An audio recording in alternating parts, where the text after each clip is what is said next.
Hey, what's going on, guys? Once again, back. It's the incredible Dale Valor's Inner Game podcast. And this week, guess what? No guest. So you get me unfiltered till we decide to stop.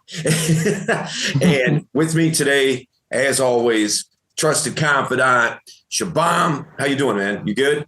Pretty good, pretty good. All right. So this is episode 20. So we got 20 in the book. You know what I mean? Like definitely happy to see that there's been, we've been able to do this consistently. And I feel like putting out good content and good information and all that kind of thing. But if it is your first time here, welcome. And if it is, you're a return visitor to this podcast, welcome back. If you don't know what this podcast is about, I'm going to give it to you in a nutshell. Inner game. What is that? That is the relationship that you have with yourself. And if you suffer from things like, self-sabotage, getting in your head too much, negative self-monologue, low confidence, low self-esteem, things like that, things that are holding you back internally from taking the action steps that you need to do, whether it's in health, wealth, or relationships. That's what we want to deal with here with you and help you get a handle on that, because, look, if the relationship with you sucks, so is most of your other relationships, right? So that's what we're working on here to help you get that sorted out. And I'm excited about this one, man, because, I just did a free class yesterday. Well, it's not going to be yesterday to you guys watching because this is pre-recorded. Yeah. But nonetheless, I did a free class yesterday on sexual escalation. And the thing is about that, there's a lot of internal things that go on inside of a lot of guys' heads when it comes to escalating sexually, just on the strength of, maybe you don't want to come across as a creeper. Maybe you don't want to get that reputation as a guy that's, a pervy type of guy. Maybe it's you simply just don't want her to feel uncomfortable. And then some guys do it too much. You know what I mean? Yeah. So there's the flip side of the same coin, right? So what I want to really go over and really dialogue with you guys about is sexually escalating in a way that's healthy, a way that kind of reframes some of those things that you might be going on between your ears, to help you get a real good gauge on how to do this the right way. So is that she feels good about it, you feel good about it, and all that. But before we even get started, let me just say this. It takes zero effort, it costs you zero money, and you have a wealth of information here. So subscribe to the channel, man. We've got, like I said, this is our 20th episode. And on top of that, man, you have about 150 videos that are broken down into categories and things like that in the playlists. You know what I mean? Like, so if you're trying to work on not just your inner game, but outer game things too, what to say, when to say it, different fun games you can play, how to tell stories. The list goes on and on and on and on. So subscribe to the channel, man. Again, zero effort, zero energy, and the payoff is tremendous. Okay. So so I watched like different, channels and on Instagram, like follow a couple different people that are, investment type of guys, CEOs and moguls and whatnot. Right. And one of the big things that they talk about is ROI, right? Return on investment. Like, what better investment is there than a third of a second of hitting that subscribe button and getting just tons and tons and tons of value out of it? You know what I mean? Like, what a return. You can't ask for a better return on investment than that. You know what I mean? So take advantage of that, man. But yeah, so sexually escalating, I've had many questions and many guys comment on different things I post. And, one of the hats that I wear with modern flirting outside of just being the inner game coach, is also the sexual and relationship mastery coach. All right. And so this is, but the two are so related, man. They really are. If your inner game isn't strong, like I said, go ahead. Like you said, you just come off as a creep because you yourself are not confident. Like girls prefer a guy who's comfortable and who's like, when he, let's say, touches her or hugs her, whatever, for him, it should feel like that's a normal thing. If you make it like a big thing, she will feel it's a big thing and it just, escalates from there. Yeah. So absolutely. 100%. So one of the things I wanted to start off with was just a few points and then we can talk about, basically, whether, like maybe situations or whatever, but let me throw these points out there and, and I'm sure it's going to resonate with a lot of you guys. All right. Guys tend to have this idea a lot of times that women are like sexual camels in the sense of camels.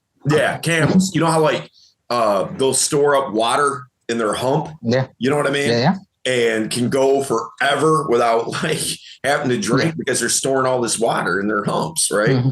So, they look at women as like, oh, they're not even really into sex like that. If they were into sex like that, they would, it'd be so much easier and things like that. And it's not that women aren't into sex. Okay. That is a misnomer, like that is just 100%. Okay. Yep. All right, let's get it out of the way. Are there outliers? In every situation that we talk about today, there will be outliers. Are there 100%. Women that aren't into sex? Sure. Are there guys that aren't into sex? Yep. You know what I mean? So there's always outliers. So we're talking in generalities here. Okay. Yeah. So now listen, women absolutely love sex, but it's not about the dick. Okay. And hopefully nobody at YouTube listens to this particular podcast because this is going to get demonetized. Like what? Yeah. Instantly, the moment you said the word, done. Right. But here's the thing, man. Like if you have, she doesn't even have to be attractive per se. It's just an average girl, right? The average girl, if she gets all dolled up, she puts on her club wear type of clothes and she goes down to, the neighborhood bar or whatever. And she's just like, what's up, fellas? I'm down for whatever. Let's get it on, each and every one of you. You know what I mean? Mm-hmm. Like, yeah, she's going to be able to have as much sex as she wants with any one of those guys, like pretty much, so yeah. Okay. And I think that's where like a lot of guys get this idea, this notion that, women just aren't into sex as much. It's not about the dick, man. It's about the guy that the dick is attached to. She can get dick. Like that's not a problem. Yeah, but can she get a high value guy that she really wants to be with? That's the question, And so if you are positioning yourself as that high value guy, then the dick isn't an issue, So here's the deal. There's a million different sex toys for women. There just is. If you walk into any sex shop, any type of lingerie store, man, even like Walmart, you can buy sex toys. You know what I mean? Like, let's not even get about, what's online that can be ordered. You know what I mean? Like there's a million different ones, but guess what, man? She would greatly prefer sex with a guy that she wants to have an experience with versus a sex toy, Listen, they don't fantasize over batteries. No girl is sitting up, like, oh, Duracell. Yeah. Man, the Energizer Bunny gets me going. No, no girl has that fantasy, right? What is she fantasizing about? She's fantasizing about a guy that is assertive, a guy that she deems to be high quality, a guy that she's into, her type, whatever. It's never, ever. I doubt in human existence, there's a girl that's like, batteries, you know? So, Like for so, girls, it's about the experience, right? Because like right. they want to have a complete package. I mean, yes, it's about the sex also, but at the same time, it's like the whole experience from start to finish, how it happened. Like it's kind of like, they're living their fantasy story, Yeah. and that's what they want to do. So if you frame yourself correctly, everything fits right, Mhm. If you do the alternate way, then well, you know what happens. Right. Right. No doubt. No doubt. Here's the other thing, man. Guys often the mistake that they make when trying to escalate sexually, because they're thinking about it through the prism of themselves, not in a selfish way necessarily, but just like, well, I'm into this, or I like this, therefore she must be like this too. And what I'm talking about is trying to stimulate the body. Okay. Now there's a place for that. Don't get me wrong. Okay. I'm not suggesting, no, don't touch her ever. And you know what I mean? Like, but there's a time and a place for that. Really, what it's about is stimulating the mind. All right. Stimulating her psyche. Make no mistake, man. Like, you may think that you're into some wild stuff, like you might be into some kinky stuff or whatever. You've got nothing on Yep. most girls out there. Now, they're not going to express it to you right off the bat or anything like that, probably. But at the end of the day, the fantasies that she has is probably trumps yours to a large degree. Okay. Yep. So what does it take for her to be able to express those fantasies and things like that? What it takes is two things: trust and comfort. Really three things: trust, comfort, and a non-judgmental attitude. And by expressing that non-judgmental attitude, you're doing a lot of the legwork of the trust and comfort, by the way. Yep. Like, the way I like to put it is like this: how would you like to feel judged about what you're into? How would you like that? How do you think that would feel? Probably not good. And then on top of it, from a girl's perspective, do you think that she wants all that information out there? Should you choose to, put her on blast or something like that? Or, like, you think that she wants that? Absolutely not. She's reluctant to tell you. You think she's definitely reluctant to tell the universe. If you're like, I'm going to post this on, Instagram or, Facebook. Yeah. You know what I mean? Like, she don't want that. So she's going to be very protective of that, of expressing what really turns her on and really gets her going. You know what I mean? But once you're able to show that she can trust you, she's comfortable with you, and you're not going to judge her for what she's into, now it becomes a thing of, okay, now that you know this about me, it enables you to be reciprocal that way, and you can talk about some of the things that you're into as well, without her feeling like in a judgmental type of mentality or something like that, because you weren't judgmental towards her.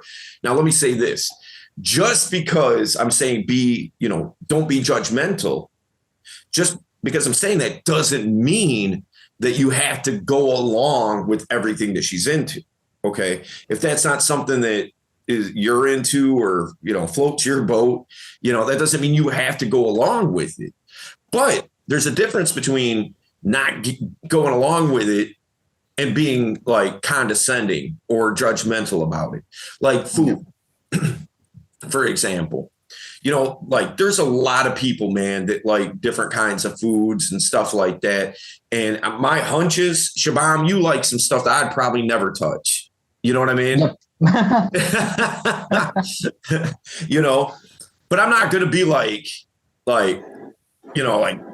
oh man, let's not eat on the same table sort of thing, like. Right. I'm not going to like call your ethics into question. You know what I mean? Because you like this super hot curry or whatever, you know what I mean? So, in the same vein, look, she might be into something. It's not my thing. You know what I mean? But I'm not going to be like, oh, that's super weird. Oh, what? How could you do that? Like I'm not going to take that frame with it, because now when I express something to her, what do you think her take is going to be? Something that she's not into. It's going she's going to be defensive right away, right? Because go ahead. You basically create a frame where, it's you versus her rather than you and her, because of the way you kind of like judge or Yeah, I mean you want it to be collaborative. Yourself. You don't want it to be confrontational. You know what I mean? Or combative, right? So, I mean, stimulating the mind before even physically escalating is going to make a large, large difference here. Another thing, if you combine that, sexually arousing the mind, you combine that with physical technique, man, now you have a great recipe for a lot of guys. It's all physical, you know what I mean? With very little with very little psyche involved, you know what I mean? There's some, okay, but not, it's more, visual and physical, than it really is mental. For women, it's the complete and utter opposite. You know what I mean? It's mental, emotional, and physical. You know what I mean? Physicality coming last, So now here's the thing.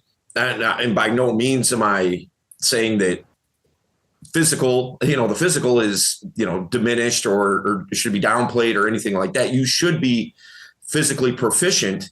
But at the same time, guys get way caught up on that, like way hung up on it, where now it becomes what? It becomes a song and dance routine, essentially. Like you're entertaining her by all your physical prowess, you know what I mean? All your techniques that you bring to the table and all this and that, which is good to have those. Again, don't get me wrong, but it can't just be that. You know what I mean? It has to be a culmination of everything coming together. Which leads me into the next point here. Men approach sex like problem solvers. Like her getting off is like some type of like Rubik's cube that you got to figure out, or like you're trying to crack a safe. You got like the little earphones in with the the stethoscope to the dial. The safe. You're listening to the tumblers, so trying to get the dial correct to open the door. Basically trying to get the dial correct to open her legs in that sense. Right. Right. Like it's a chastity belt with like a combination on it. You're like, but I mean, that's the way the guys approach it a lot of times. And that's the wrong way of going about it, because what you are doing now is you're not really sharing an experience. You're trying to, again, use just physicality as a way to get her off, right? Where, that's cool, but that's only part of the puzzle, man. That's not the full picture. And so, like the way I like to put it is like this: women want to share an experience with you. They don't want to be experienced. Okay. And what I mean by that is, they want to have that experience with you, not from you. You know what I mean? Or because of you. Right. Exactly. And guess what? When it's like that, when that's the, what's happening and you're doing it like that, guess what? It's going to be reciprocal, man. In most cases, again, outliers, whatever. But in the general sense, it's going to be reciprocal. Okay. It's not going to be a thing of like, okay, here's my, 37 oral sex techniques. Get ready. You know what I mean? Like it's a thing of, you unleashing that tiger, like really tapping into that animalistic instinct, and which, by the way, enables her to do the same. Okay. It's much like this, man. Like I was talking about my class last night. If almost all along the way inside of an interaction, like right from the get right to the end, everything that you do is giving her permission to reciprocate and do the same. Think about it. Okay, you go up and start a conversation, right? That enables her to talk to you. Yep. Right? You start joking around. Guess what? She's going to joke around back. You start telling a story. She's going to story swap with you. You share an insecurity about yourself. She's going to share one about herself. Right? So then later on down the line, when it comes to sex, what we're talking about is by you showing that animalistic sense about yourself and tapping into that, now that takes a lot of the pressure off of her. Think about this, man. Like, we don't really think about this from a female's perspective very often. Okay. Right. Like you may be nervous. Okay. Like you say you just meet this girl and whatever, like you're really hitting it off. Things are going well. And this is your first time, like you get her back to your place or whatever. And it's your first time being intimate with her. You might be a little bit nervous. Okay. And that's okay if you are, by the way. All right. But guys don't think that girls get nervous about that kind of thing. Like, think of like every iota of her being is worried about, is he going to think that I'm fat? Oh, I'm retaining water right now. You know what I mean? I stepped on the scale earlier today and I was 1 pound heavier than yesterday. Is he going to think I'm fat? Is he going to think that my vagina's tight enough? Is he going to think that I'm a slut? Is he going to, well, this goes on and on and on and on. Yep. And all that is going through her head. I don't want her to feel like that. You know, like that sucks, man. You know what I mean? Yeah. Like, and that's like 90% of why they can't orgasm, because they're literally in their head. Right. And like you not being like, like you not helping them relax. And like, for guys, it's like, for us, it's more visual, right? We see those things and we get aroused and like, we orgasm. For girls, it's more like the less they think, the more freely they can orgasm. The more they think about, like you said, whether I'm fat, whether I'm this, like whatever, right? What does he think of me? Am I hairy? Like whatever. It can be anything. Mm-hmm. That basically makes her not orgasm because she's literally in her head and, she's like basically frozen in a sense that. And that goes back to the psyche. Yep. Because the physicality part of it, think about it like this, okay? So you've got your dick, right? You know how sensitive your dick is. Yeah. Now for a girl, her clit, okay, is, a lot smaller of an area, and on top of that, so you have all those nerve endings, okay? Yeah. They all are concentrated basically for the most part in one area. Now there's other nerve endings too and so on and so forth, but let's just focus on this.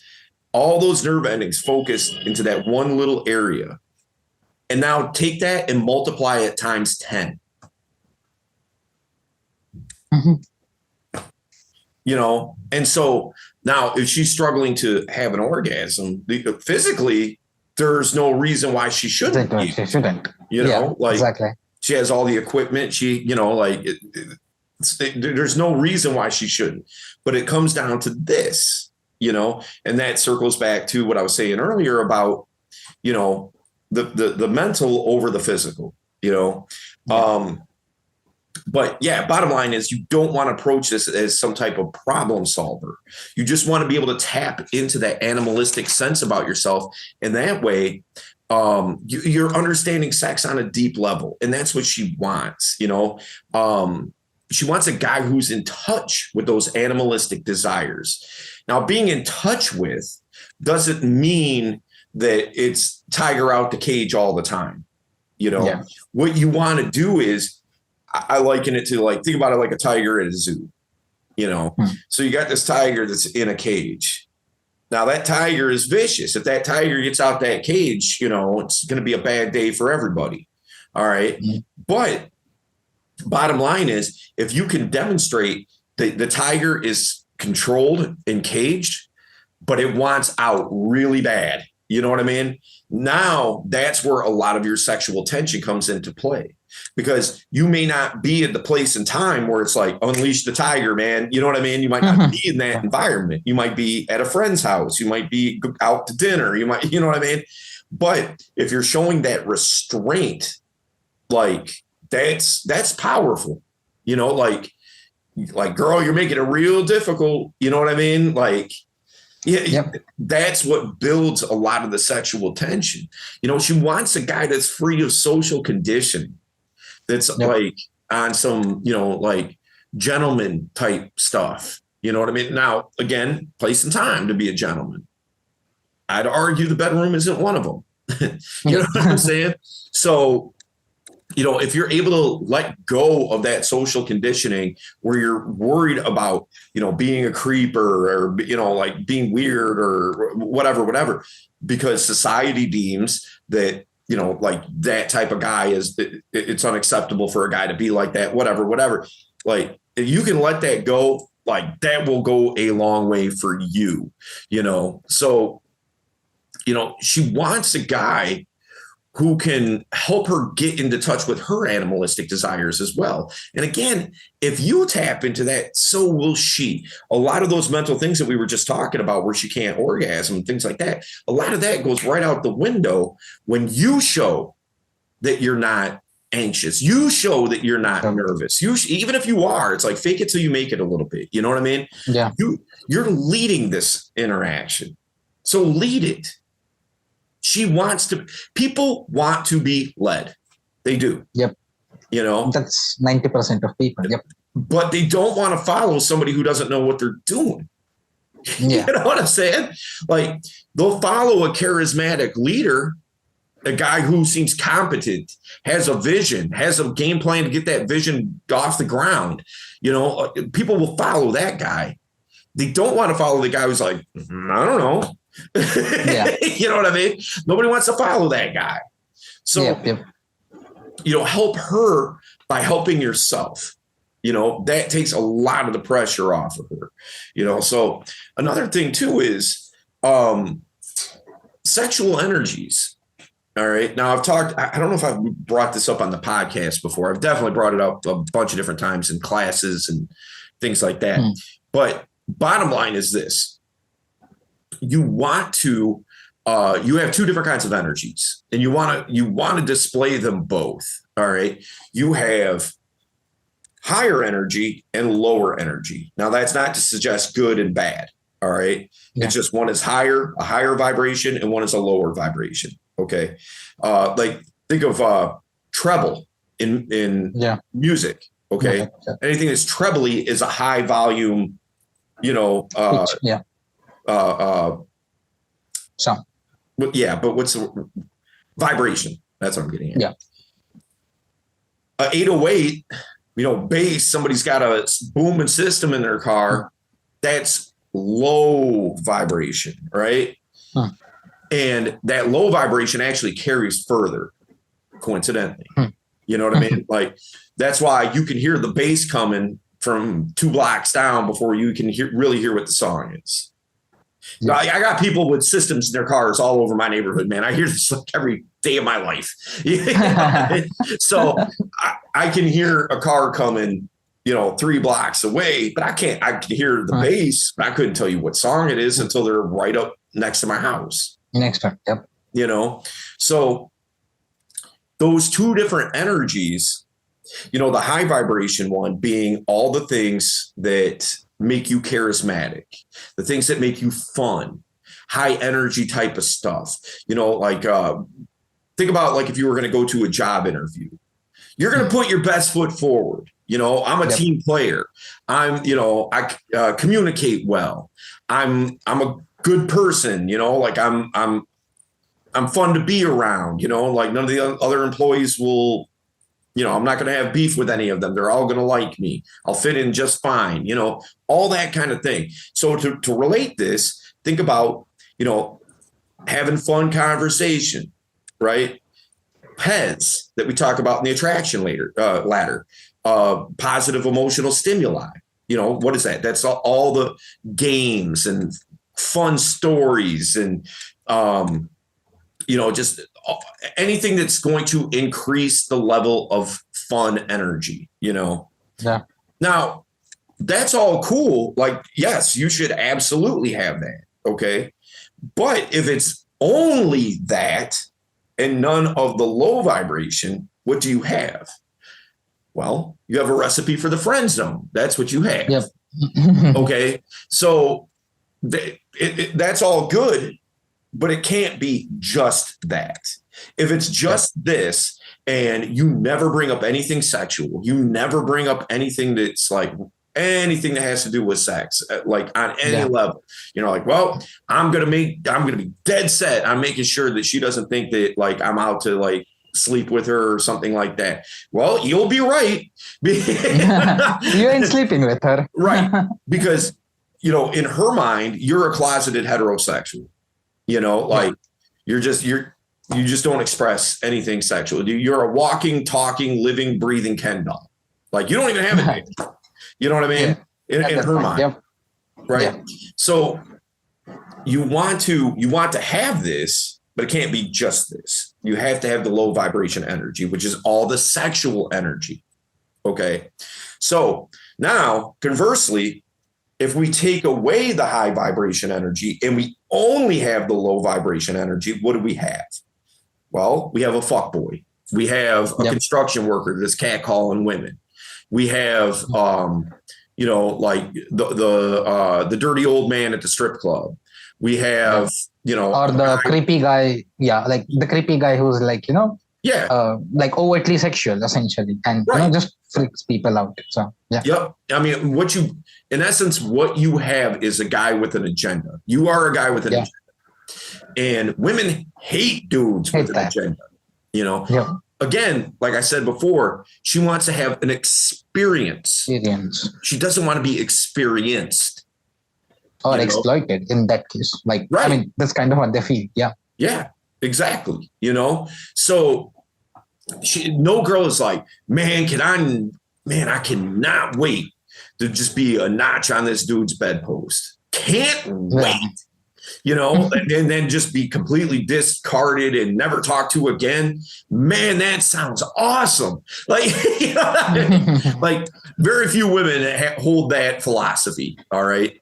And because again, it's about the shared experience together, doing something together, not you doing something for her. Right. And so, or her just simply doing something for you, you know, and which is where a lot of times these guys, that's kind of the agenda. They're not that great in bed or anything like that. It's all about receiving what they can get out of this girl. You know what I mean? Yeah. With very little, like maybe give them enough so that they're not just like, well, fuck this guy. You know what I mean? Yeah.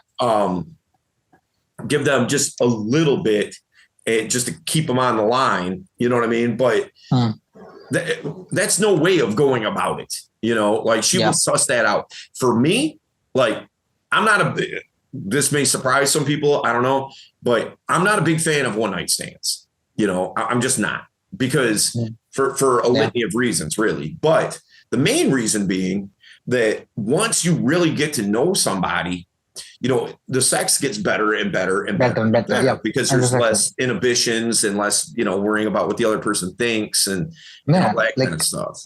You know, and so should we both choose to, I would rather, if I like the girl and everything, and I probably do if we're in that situation, you know what I mean? I would rather it be 100 night stand rather than just once. One, exactly. You know, I'd rather have her wanting to come back for more. Yep. than just a one and done, I'll see you when I see you type of thing. Yeah. So that's what I'm getting at is you want to have both. And when you show, a lot of guys are reluctant to do this. They're all this, they're all the high vibration energy, fun. You know what I mean? She can have fun with her friends too. She can have fun with her family. That doesn't mean she's banging them. You know what I'm saying? So to bring this into play, a lot of guys are reluctant to do that because they're so overly worried about her comfort level and don't want to scare them away. Like I don't know. Have you ever tried to like feed a deer or a squirrel or something like that? Yeah. Like they're kind of like little, like a squirrel's a good example. Deer, like usually they'll run away once they see you coming, but like a squirrel, like one thing I like to do is like I won't even have anything, but I'll just be like, and they're like looking and they're like, has he got something? They're like kind of like looking around and kind of like walking up a little bit and trying to look. And then they're like back off and then come back up and try to look. And then once they realize I ain't got nothing, then they're like, you know what I mean? Like that's the mentality that a lot of guys have is like, I gotta be like, and like, that's not going to cut it, man. Yeah. She's not a child, hopefully. She's not a child. She's a grown adult woman who can make her own decisions. If she feels uncomfortable, she can out herself of that conversation as quickly as she got into it.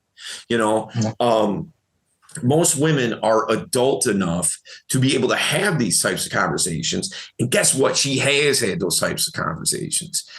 You would not believe the conversations that women have together about sex and things like that. Yeah. Like, the term locker room talk, right? It's been thrown around a lot. You know what I mean? Like, and man, guys ain't got nothing on locker room. Like our locker room talk and their locker room talk is two different conversations. They will go into graphic detail about every second of that interaction. As to where our locker room talk is like, Siobhan might say to me like, oh, I got laid last night. Oh, that's dope. All right. So what are we doing on the podcast today? That's it's like at best the question would be, was she hot? Like, how was it? That's at best, and even our response will be like, yeah, man, it was good. That's it. Like, we're not going to explain it. It's going to be like, yeah, it was good. Like, or like, that was the best I've ever had or something like that. But that's it. Like, we won't go.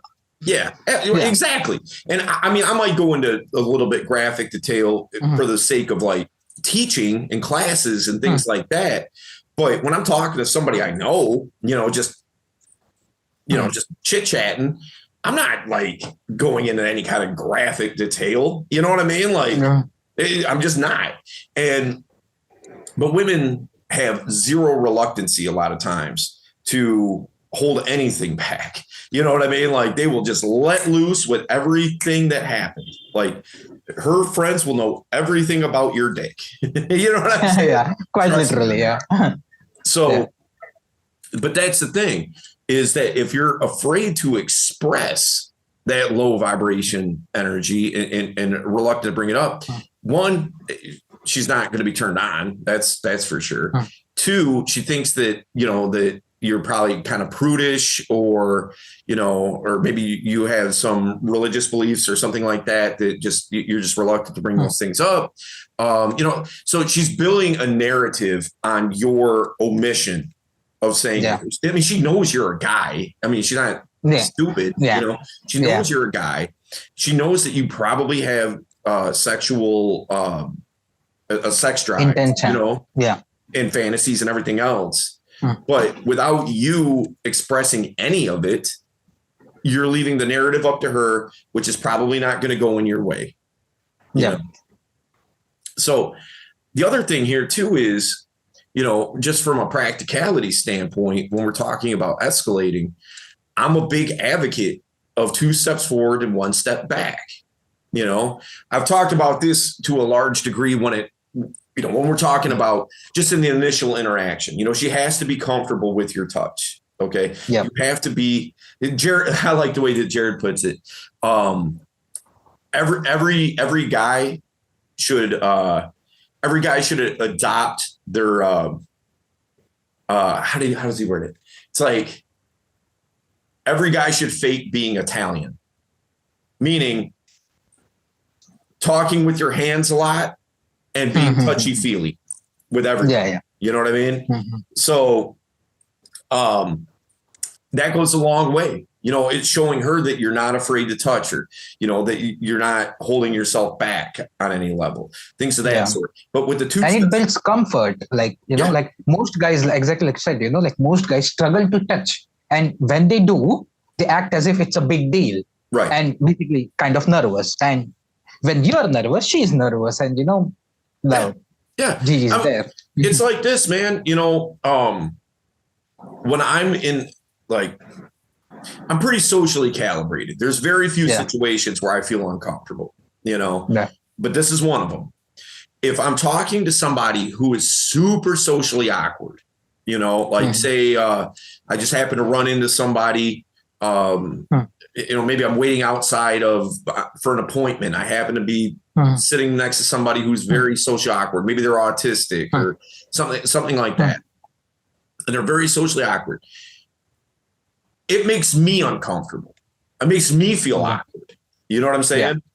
Yeah. And those types of vibes are very, very, very, what's the word I'm looking for? You know, like they can propagate, I guess. Well, yeah, they can propagate, but the word I'm looking for is, you know, like if I'm sick and you get sick because I'm I'm actually not getting the word. Like I know what it's you're like trying to my tongue. Contagious. Yeah, exactly. Contagious. Exactly. It's what a brain fart, man. Can't think of contagious. All right, so you know those things are contagious. It's the same thing, like you know, with a smile. If you go around smiling, it will make other people smile. People smile. Yeah. You know, because your energy and your vibe and all that kind of thing, the way that you carry yourself, that's contagious to people. So if you are apprehensive, like Shabam said, you know, and it's like, you know, like you're trying to touch a hot stove or something, you know what I mean? Like she's going to feel that nervous energy, and then it's going to make her nervous. I don't want her to feel nervous, and I don't want to feel nervous, you know? So, but 2 steps forward, 1 step back, you know, in the initial steps of the interaction, you know, like I'm talking about real small, like the first touch I may make is just like a tap on the elbow. Nobody's going to be offended at that, you know? Yeah. She says something funny. Oh my God, that's hilarious. You know, like that might be my initial touch. Right. And then I'm going to work it forward from there, but also reel it back in a little bit, work it forward a little more, reel it back in, so on and so forth. Right. So, but this also applies sexually. You know, you have guys a lot of times, and maybe this is you, you know, that you're worried about crossing a boundary. You're worried about being off-putting by being heavy-handed sexually, you know what I mean? Or too much too soon or something like that. If you apply the 2 steps forward, 1 step back strategy, you're never going to cross a boundary. Now you may encroach on that boundary, all right, but you're never crossing it because she's going to, if she's a grown adult woman, she's going to let you know. Yeah, you know. That it's a bit too soon, or like they generally show, like they would maybe not overtly say it, but she'll slowly, like, you know, put your hand away or something like that, you know, just to show that, like behaviorally at least they will show, you know. Exactly. Her body language may implicate it, you know, her facial expression, she may wince, you know what I mean? And that doesn't mean that it's game over, that you're just not into it. That's the way a lot of guys will take something like that, you know. Doesn't mean that. What it means is that it's too soon for that. You know, whatever that is. Now it could just be light petting. It might be something super small. It might be like, you know, getting it in. You know what I mean? That might be where her boundary is right then. You know what I mean? And so with that approach though, you're coming up to what might be a boundary for her, but you're never crossing it. Mm-hmm. And that's a good look. That shows that, that you respect her as an individual, as a person, that you're not trying to take advantage of the situation, that you care about what her thoughts and feelings as well. As opposed to being that guy that's just like, well, what's wrong with you? We're doing this. You know what I mean? You led me on all night. You know what I mean? That type of thing. And I mean, even with like with that 2 steps forward, 1 step back approach, I was saying this to Kitty last night. Kitty is one of our drill models at Modern Flirting, and she's doing the free classes with me. I was telling her last night, I was like, it's like this, if she was to say to me, she's like, oh yeah, like behind my ear and down my neck right here, that's like such a huge erogenous zone for me. That really turns me on, like that area. Like what most guys are going to do, they're going right for it. Like, you know what I mean? Like once they have that little bit of information, they're going all in. You know what I mean? Yeah. That's the wrong way to do it. Yeah. How am I? Remember what I was talking about with the mental and the physical combined. You culminate those two. Like I'm going to tease that area, then leave it, then come back to it, then leave it, then come back to it. You know what I'm saying? Now that's really getting her going. You know what I mean? Yep. Because that area being teased and not just like attacked. That plays into that, into her fantasies and all that kind of. So that's what 2 steps forward, 1 step back can really mean. And then the last thing I really want to bring up here is, don't be horny guy, be sexual guy. All right. Yeah. Horny guy is, again, we're talking about a guy with an agenda. I'm just trying to get laid. That's basically what it boils down to. Any port in a storm, I'm down. Let's get it popping. You know what I mean? Yeah. Versus sexual guy who can talk about sexual things without it being sexually explicit. Yep. And here's the deal. Guys are very bad at being descriptive about sexual encounters because we're not used to it. Just like we were just talking about, like with locker room talk, we're not used to having those types of conversations. And so anything that we do talk about in that vein will be overly explicit if you were to go into detail. Yeah. You know what I mean? Yeah. However, if you are able to word it in a way that is accessible, that lands with her because it's not being overly descriptive or overly, like over the top, you know what I mean? Yeah. If you're able to do it in a way that you can talk about sex where it's something sexual, but it's not something implied that that's what you're trying to do with her, that goes a long way. One of the best resources that you can kind of learn how to be descriptive like that, there's a website called Chat GPT. No, I was really surprised. Like, what? No, there's a website. There's a website called literotica.com. All right. Literotica.com. It's basically all, and it's categorized. It's all like erotica, sex stories, and these are people coming from people who fashion themselves as writers. Some stories are better than others, of course, but some writers are better than others and whatever, but it will not take you long to get a grasp on how to describe a situation, how to word things out. And guess who reads these, by the way? Only women. I mean, majority women. Yeah, my hunch would be probably 80%. And I don't have the stats on that particular site. I'd probably wager more like 90-95, because I've yet to come across a girl who is not into erotica. Like, girls don't watch porn. They read erotica. That's like that. And like, novels. Like, why do you think 50 Shades? Novels? Why do you think romance novels have been a thing since forever? why do you think 50 Shades was like the biggest bestseller? Exactly. What is it? It's kind of like, Right. it is exactly that. It's erotica. Yeah. BDSM porn's been around since Jump Street.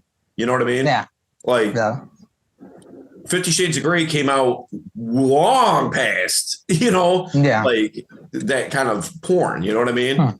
And women gravitated towards that book series, you know what I mean? Because of the erotic nature of it, and it not being just like, so the guy stuck his wiener in her. Yeah. Like it's far more descriptive, but more so it's not it's an easier pill to swallow. Yeah, and it's also not explicit. Like, that's like the creativity part of the writer, and that, like, the best part about especially, being sexually, like, talking to her is that you don't say it, but she knows, and let her fill in the blanks. Okay. Like saying things like, like, what would you do if I touched your most sensitive spot right now? Now, you don't say which spot, but she automatically will feel like her most sensitive spot touched, because that's what you just said, because you don't have to, like, because, okay, you might even be wrong. Like, you might not know which her most sensitive spot is, but because you said it the way you said it, it has that effect.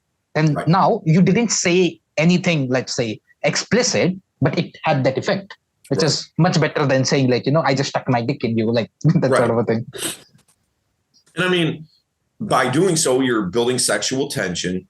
You're showing that you're in touch with your sexual side. You know what I mean? Like there's a lot of good to come from being a sexual guy versus just being horny guy. You know what I mean? Yeah. So, yeah, but I know one of the things that we were talking about, before jumping on was like different like cultural aspects and things like that with escalating and that kind of thing, now I've never been to India, you know what I mean? Like I know Indian people, you know what I mean? But they're Americanized, you know what I'm saying? Yeah. Here and things like that.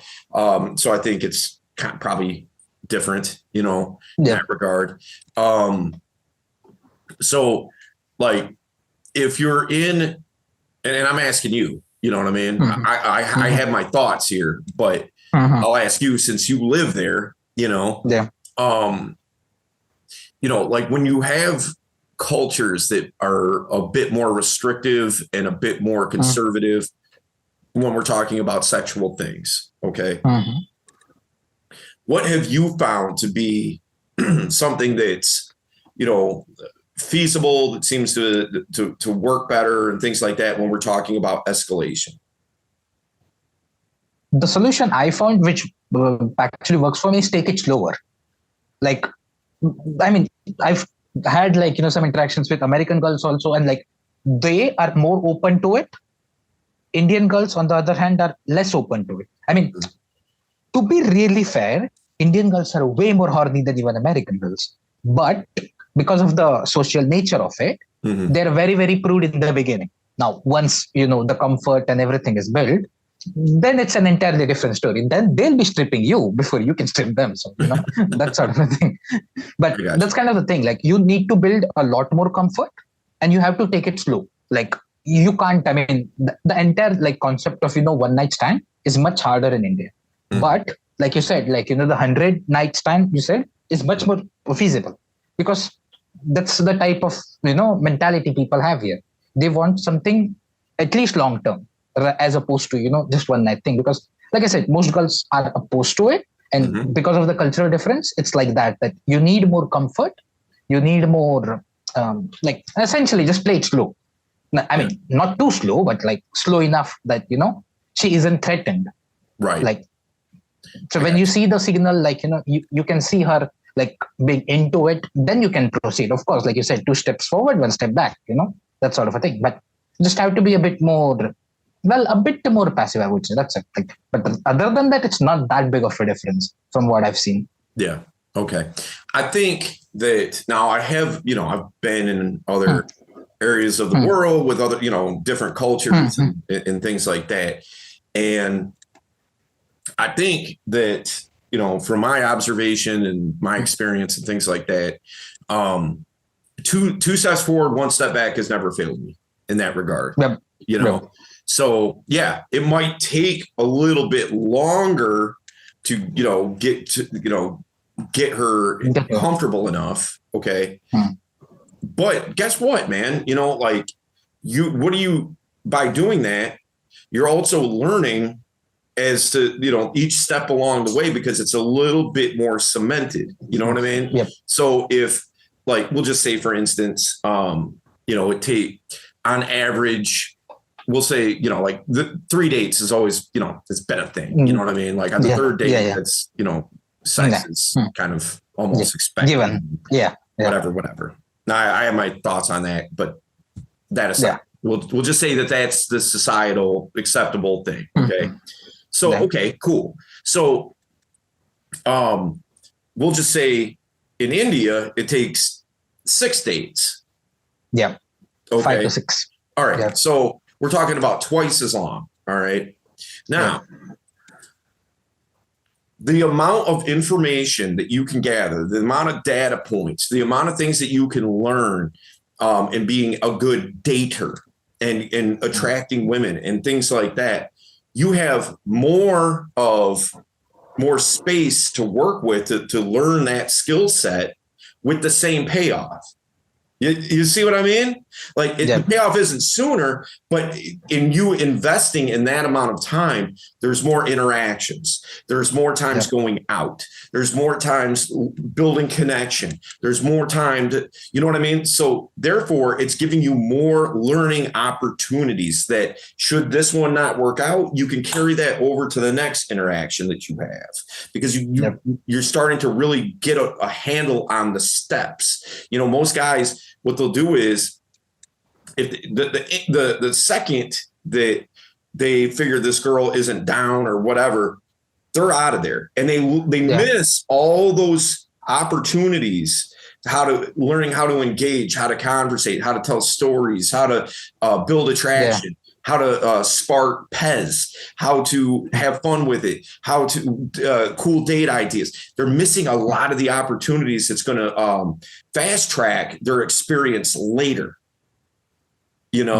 So that's what I'm getting at here is that, there's pluses and minuses to both. You know what I mean? Like, okay, my hunch is you have a lot of girls who, like, you may never get with her unless you get married. Yeah. You know what I mean? Like, So you have, I'm sure you have a lot of that, but as to here, not so much. But on the other hand, the learning opportunities are more than they are here. You know what I mean? So not only that, it's like relationships in general, like, see, with Indian girls, they last a lot longer because they get into it slower, but once they get into it, they stay in it for a much longer period than, this. Yeah. So, like, in general, like, if you're looking for something long term, this is much better because simply they just will, like, stick around a lot longer, as opposed to, American girls who might,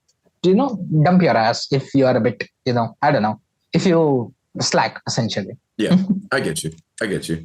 So, I don't know, man. We good? Yeah, we good. Okay, cool.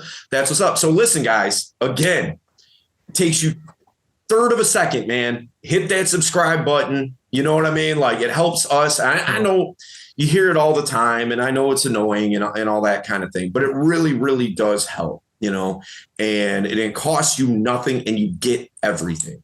All right. So, hit that subscribe button and, share the podcast with somebody that needs to hear this type of information, and I know that people, man. You know what I mean? Like, I know that you do. I know you got somebody in mind right now that's like, man, this guy, he doesn't know what he's doing, like this. Yeah. He needs to be watching this type of thing. Share it with him. Do him a solid. If that's your friend, help him out. You don't even have to do the heavy lifting. I'm over here doing the heavy lifting for you. You know what I mean? You just click a button and share. Right. So also, if you want my breakdown on social influence, just drop a comment. Just let me know that you want it. and I will send it over to you. It's a very thorough breakdown on social interactions, how to influence people socially, that kind of thing. So just let me know that you want that, and it's all you. I'll get it over to you, but you got to drop the comment to let me know. All right. And if you have any type of topics that you want us to cover or a guest that you think would be good to have on, let me know. And we will do it. And I will work my hardest to get that guest on the show. You know what I mean? So that's what's up. Until next time, I will talk to you soon. That's it. Peace. Peace.